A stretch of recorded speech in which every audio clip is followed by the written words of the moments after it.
The Sea Raiders by H. G. Wells. Narrated by William Skye. This story is brought to you by my Patreon backers, in particular Kenneth Joe Johnson. Many thanks for continuing to support the channel. Chapter 1. Until the extraordinary affair at Sidmouth, the peculiar species Haploteuthis ferox was known to science only generically, on the strength of a half-digested tentacle obtained near the Azores, and a decaying body pecked by birds and nibbled by fish, found early in 1896 by Mr. Jennings near Land's End.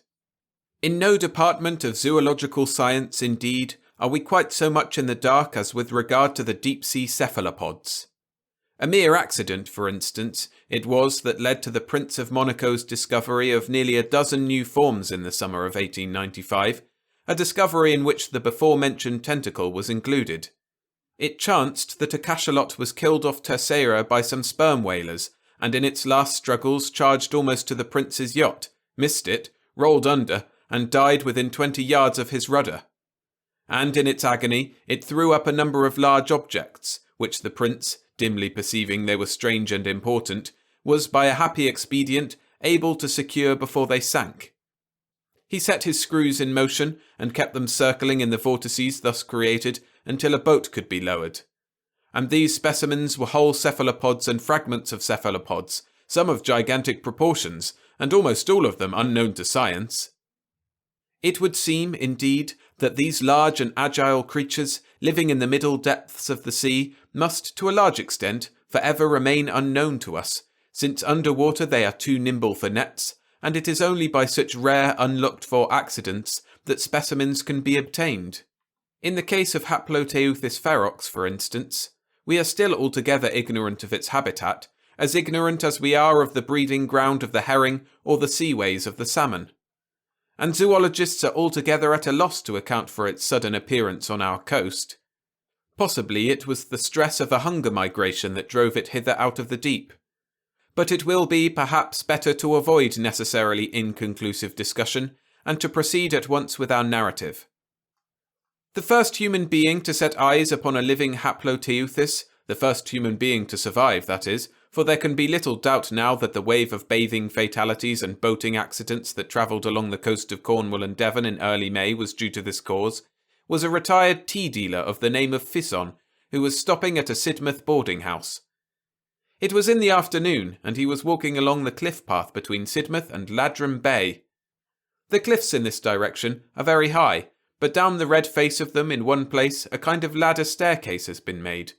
He was near this when his attention was attracted by what at first he thought to be a cluster of birds struggling over a fragment of food that caught the sunlight and glistened pinkish white. The tide was right out, and this object was not only far below him, but remote across a broad waste of rock reefs covered with dark seaweed and interspersed with silvery shining tidal pools. And he was, moreover, dazzled by the brightness of the further water. In a minute, regarding this again, he perceived that his judgment was in fault, for over this struggle circled a number of birds, jackdaws and gulls for the most part, the latter gleaming blindingly when the sunlight smote their wings, and they seemed minute in comparison with it. And his curiosity was, perhaps, aroused all the more strongly because of his first insufficient explanations. As he had nothing better to do than amuse himself, he decided to make this object, whatever it was, the goal of his afternoon walk instead of Ladram Bay, conceiving it might perhaps be a great fish of some sort, stranded by some chance and flapping about in its distress. And so he hurried down the long steep ladder, stopping at intervals of 30 feet or so to take breath and scan the mysterious movement.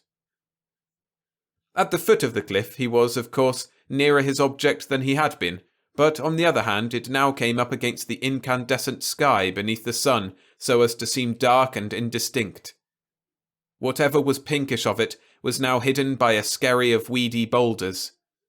But he perceived that it was made up of 7 rounded bodies, distinct or connected, and that the birds kept up a constant croaking and screaming, but seemed afraid to approach it too closely. Mr. Fisson, torn by curiosity, began picking his way across the wave-worn rocks, and finding the wet seaweed that covered them thickly rendered them extremely slippery, he stopped, removed his shoes and socks, and rolled his trousers above his knees. His object was, of course, merely to avoid stumbling into the rocky pools about him, and perhaps he was rather glad, as all men are, of an excuse to resume, even for a moment, the sensations of his boyhood. At any rate, it is to this, no doubt, that he owes his life. He approached his mark with all the assurance which the absolute security of this country against all forms of animal life gives its inhabitants. The round bodies moved to and fro, but it was only when he surmounted the skerry of boulders I have mentioned that he realized the horrible nature of the discovery. It came upon him with some suddenness. The rounded bodies fell apart as he came into sight over the ridge, and displayed the pinkish object to be the partially devoured body of a human being, but whether of a man or woman he was unable to say. And the rounded bodies were new and ghastly-looking creatures, in shape somewhat resembling an octopus, with huge and very long and flexible tentacles, coiled copiously on the ground. The skin had a glistening texture, unpleasant to see, like shiny leather. The downward bend of the tentacle-surrounded mouth, the curious excrescence at the bend, the tentacles, and the large intelligent eyes gave the creatures a grotesque suggestion of a face. They were the size of a fair-sized swine about the body, and the tentacles seemed to him to be many feet in length. There were, he thinks, 7 or 8 at least of the creatures. 20 yards beyond them, amid the surf of the now returning tide, 2 others were emerging from the sea.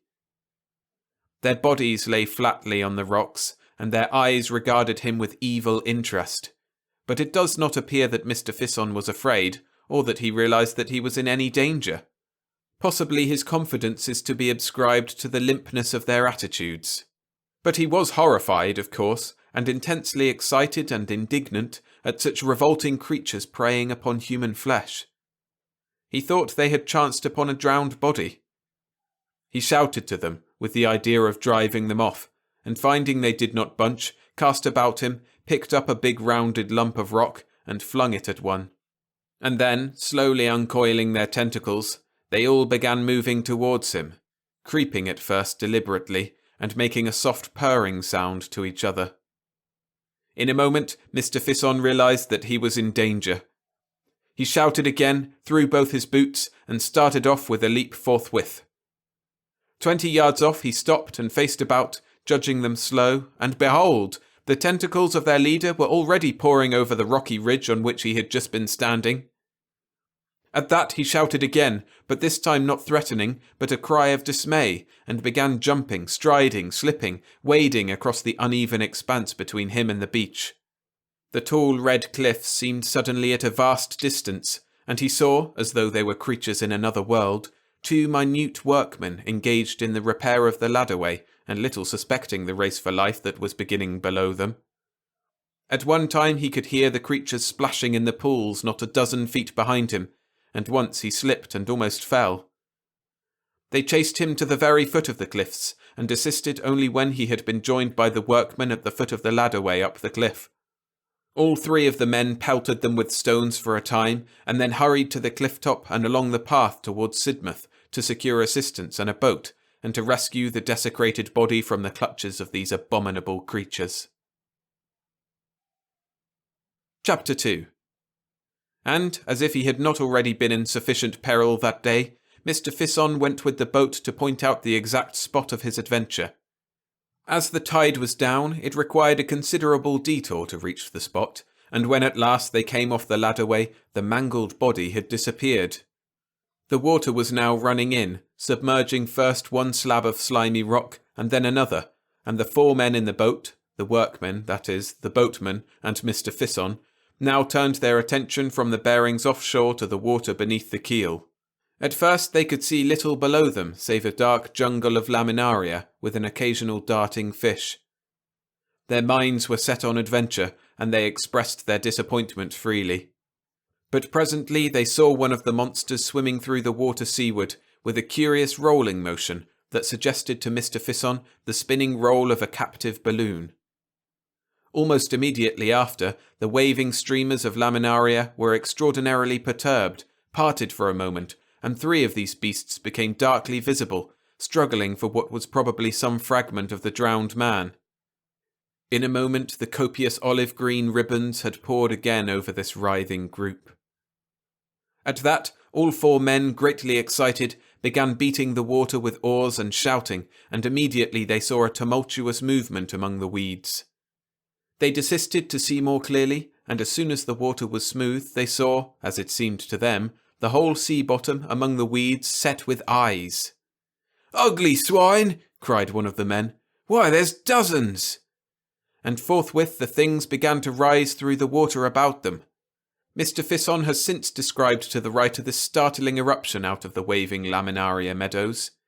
To him it seemed to occupy a considerable time, but it is probable that really it was an affair of a few seconds only. For a time nothing but eyes, and then he speaks of tentacles streaming out and parting the weed fronds this way and that. Then these things, growing larger, until at last the bottom was hidden by their intercoiling forms, and the tips of tentacles rose darkly here and there into the air above the swell of the waters. One came up boldly to the side of the boat, and clinging to this with 3 of its sucker-set tentacles, threw 4 others over the gunwale, as if with an intention either of oversetting the boat or of clambering into it. Mr. Fisson at once caught up the boat-hook, and, jabbing furiously at the soft tentacles, forced it to desist. He was struck in the back and almost pitched over by the boatman, who was using his oar to resist a similar attack on the other side of the boat. But the tentacles on either side at once relaxed their hold, slid out of sight, and splashed into the water. "We'd better get out of this," said Mr. Fisson, who was trembling violently. He went to the tiller, while the boatman and one of the workmen seated themselves and began rowing. The other workman stood up in the forepart of the boat, with the boat-hook ready to strike any more tentacles that might appear. Nothing else seems to have been said. Mr. Fisson had expressed the common feeling beyond amendment. In a hushed, scared mood, with faces white and drawn, they set about escaping from the position into which they had so recklessly blundered. But the oars had scarcely dropped into the water before dark, tapering serpentine ropes had bound them and were about the rudder, and creeping up the sides of the boat with a looping motion came the suckers again. The men gripped their oars and pulled, but it was like trying to move a boat in a floating raft of weeds.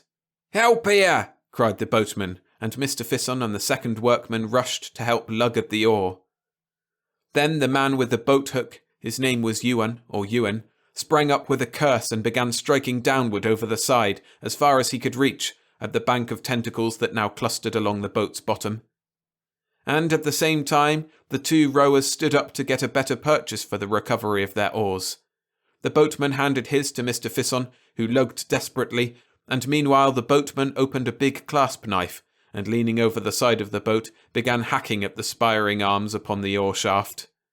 Mr. Fisson, staggering with the quivering rocking of the boat, his teeth set, his breath coming short, and the veins starting on his hands as he pulled at his oar, suddenly cast his eyes seaward.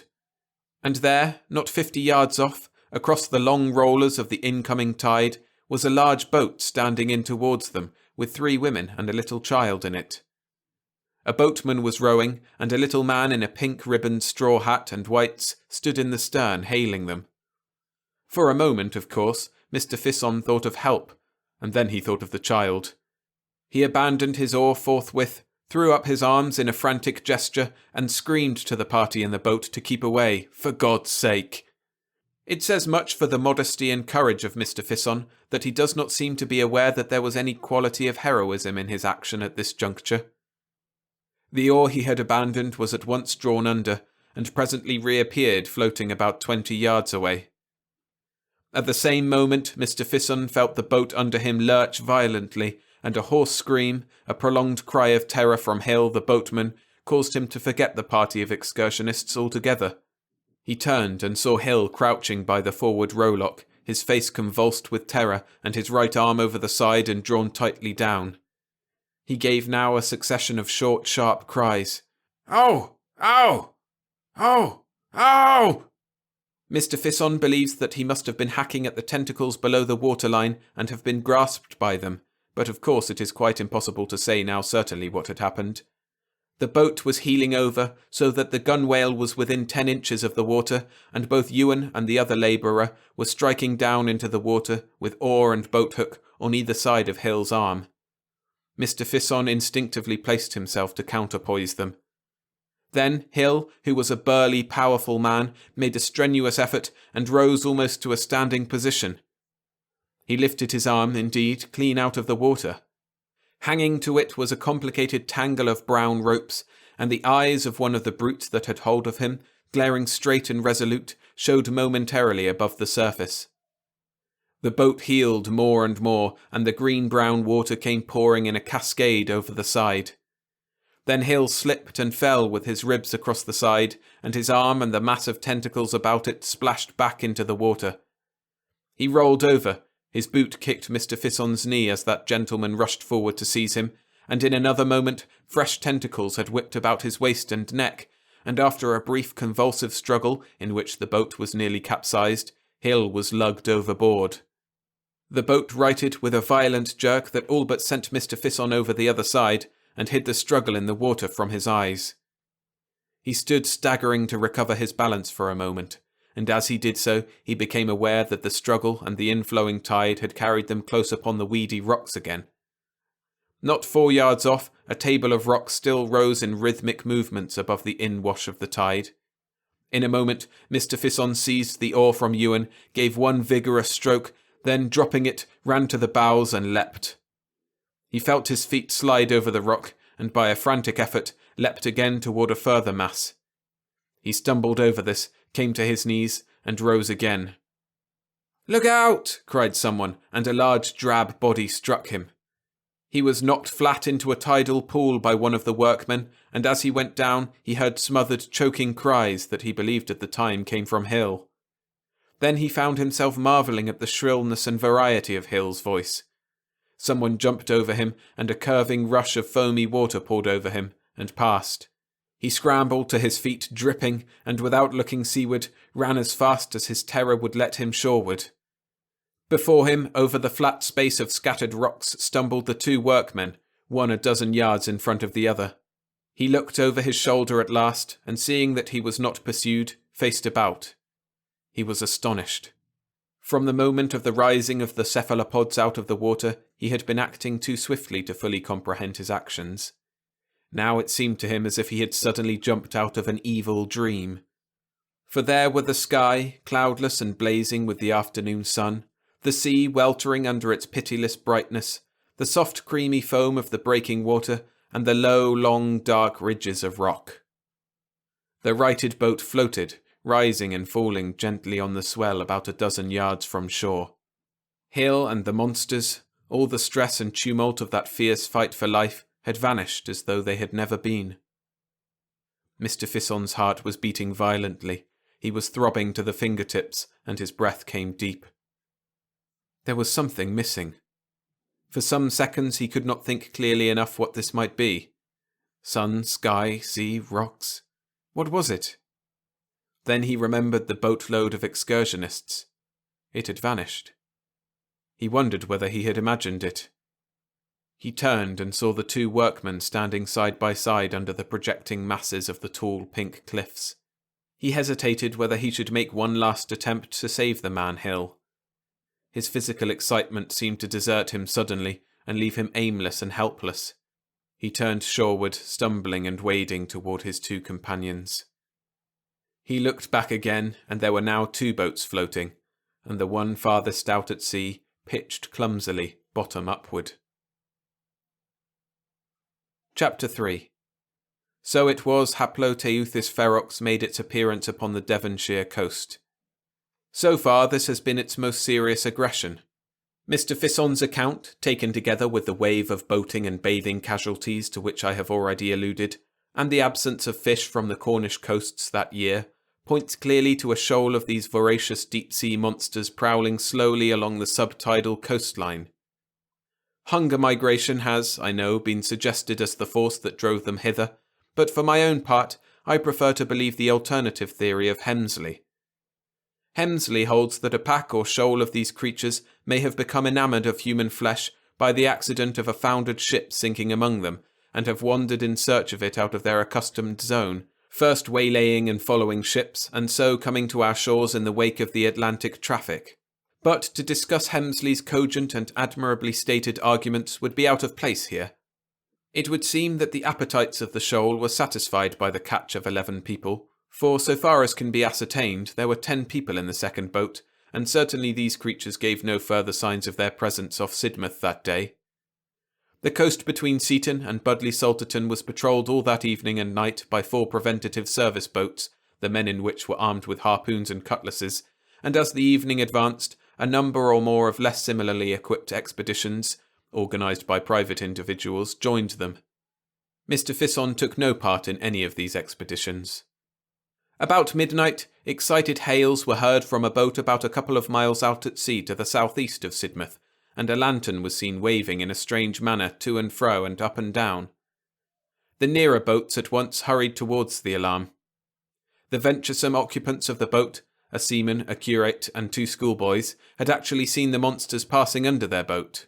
The creatures, it seems, like most deep-sea organisms, were phosphorescent, and they had been floating 5 fathoms deep or so, like creatures of moonshine through the blackness of the water, their tentacles retracted and as if asleep rolling over, and moving slowly in a wedge-like formation towards the southeast. These people told their story in gesticulated fragments, as first one boat drew alongside, and then another. At last there was a little fleet of 8 or 9 boats collected together, and from them a tumult like the chatter of a marketplace rose into the stillness of the night. There was little or no disposition to pursue the shoal. The people had neither weapons nor experience for such a dubious chase, and presently, even with a certain relief it may be, the boats turned shoreward. And now to tell what is perhaps the most astonishing fact in this whole astonishing raid. We have not the slightest knowledge of the subsequent movements of the shoal, although the whole southwest coast was now alert for it. But it may perhaps be significant that a cachalot was stranded off Sark on June the 3rd. 2 weeks and 3 days after the Sidmouth affair, a living Haploteuthis came ashore on Calais sands. It was alive because several witnesses saw its tentacles moving in a convulsive way. But it is probable that it was dying. A gentleman named Pouchet obtained a rifle and shot it. That was the last appearance of a living Haploteuthis. No others were seen on the French coast. On the 15th of June, a dead carcass, almost complete, was washed ashore near Torquay, and a few days later a boat from the Marine Biological Station, engaged in dredging off Plymouth, picked up a rotting specimen, slashed deeply with a cutlass wound. How the former had come by its death it is impossible to say. And on the last day of June, Mr. Egbert Kane, an artist bathing near Newlyn, threw up his arms, shrieked, and was drawn under. A friend bathing with him made no attempt to save him, but swam at once for the shore. This is the last fact to tell of this extraordinary raid from deeper sea. Whether it is really the last of these horrible creatures, it is as yet premature to say. But it is believed, and certainly it is to be hoped, that they have returned now, and returned for good, to the sunless depths of the Middle Seas, out of which they have so strangely and so mysteriously arisen. Thanks for listening. If you enjoyed this one, hit the like button and subscribe for more sci-fi read-alongs every Monday and Friday. And if you wish to join Kenneth Joe Johnson in supporting my work, consider signing up to this channel's Patreon. There you get access to narrations of full novels 6 months in advance and ad-free audio and video versions of all stories. Head to patreon.com/storiesfromthesky_SFF. For now though, if you're looking for more H.G. Wells, I have a compilation of 3 of his best short stories. You can find a link to that on screen now.